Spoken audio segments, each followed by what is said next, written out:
और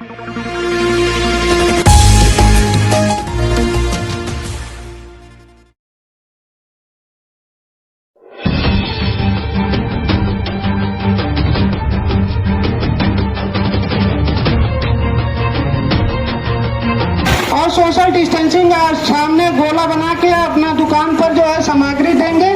दिन के समय रात में 9 बजे से सुबह 6 बजे तक बिल्कुल जो है पूर्ण रूप से लॉकडाउन रहेगा।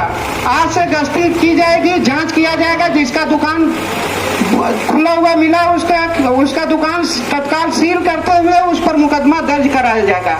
ये सभी लोगों को संदेश भेज दें और सभी लोग जितने भी दुकानदार हैं, मैं अध्यक्ष जी से यहाँ के अनुरोध करता हूँ और मंत्री जी से अनुरोध करता हूँ व्यापार मंडल के कि वो लोग जो है अपने सभी दुकान भाइयों को बता दें कि आज से रात में 9 बजे से सुबह 6 बजे तक प्रत्येक दिन जब तक कि कोई अगला आदेश न आ जाए तब तक रहेगी। जनमंच खबर देखने के लिए आपका धन्यवाद। हमारे चैनल को सब्सक्राइब करें, घंटी का बटन जरूर दबाएं, खबरों को शेयर करना ना भूलें। Like, comment, share and subscribe. जुड़े रहें जनमंच खबर के साथ।